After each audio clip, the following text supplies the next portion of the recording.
Bismillah, salatu wassalamu rasulillah wa ala alihi wa ba'du.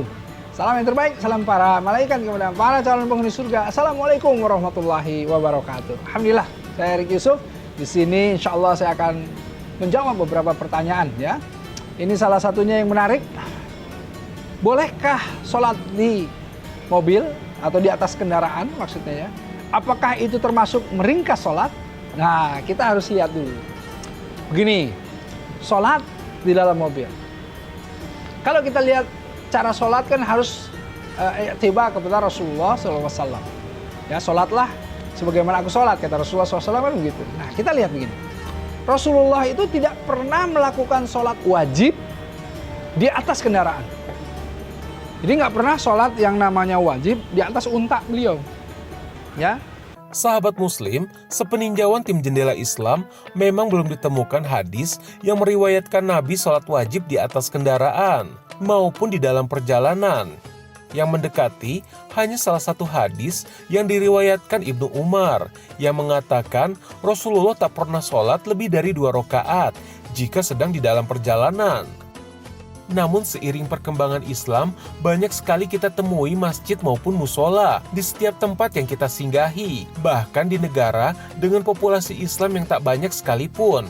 Tentunya ini sangat memudahkan kita untuk melaksanakan ibadah sholat kita. Lalu bagaimana jika kita terpaksa sholat di dalam perjalanan panjang? Semisal sholat di dalam pesawat. Mengenai hal tersebut, sebagian ulama berpandangan bahwa sholat di pesawat tidak memenuhi salah satu syarat, yaitu menetap di tanah bumi, yang dikenal dengan istilah istiqror, atau yang menghubungkan pada tanah di bumi. Berdasarkan ketentuan ini, baiknya bagi seseorang yang menumpang pesawat sebaiknya melakukan sholat sebelum berangkat atau ketika telah sampai di tujuan.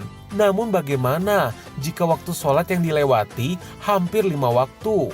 Semisal perjalanan menuju Jeddah yang mana bisa memakan waktu belasan jam, bahkan lebih.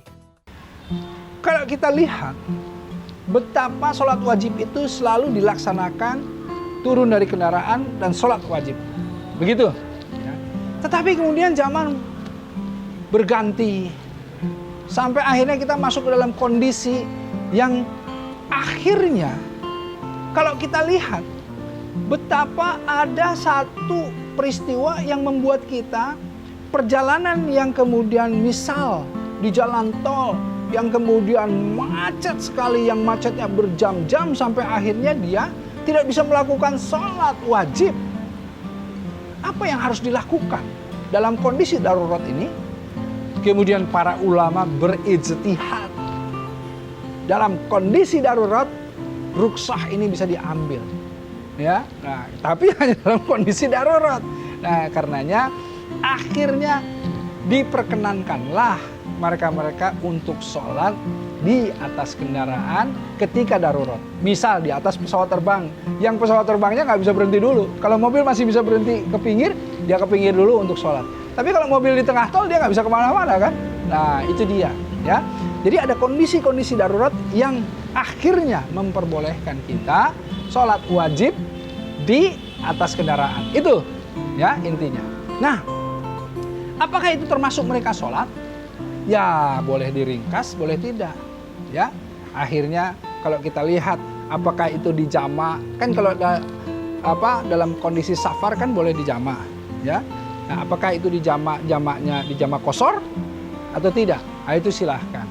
Ya, tapi intinya untuk mengamankan silahkan, karena ada ijtihad dari para ulama, ijma ulama yang mengambil satu fatwa bahwa akhirnya dalam kondisi-kondisi darurat sholat wajib di atas kendaraan diperkenankan.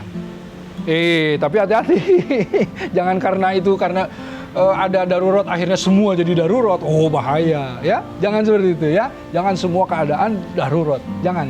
Allah tahu mana yang benar-benar darurat, mana yang tidak.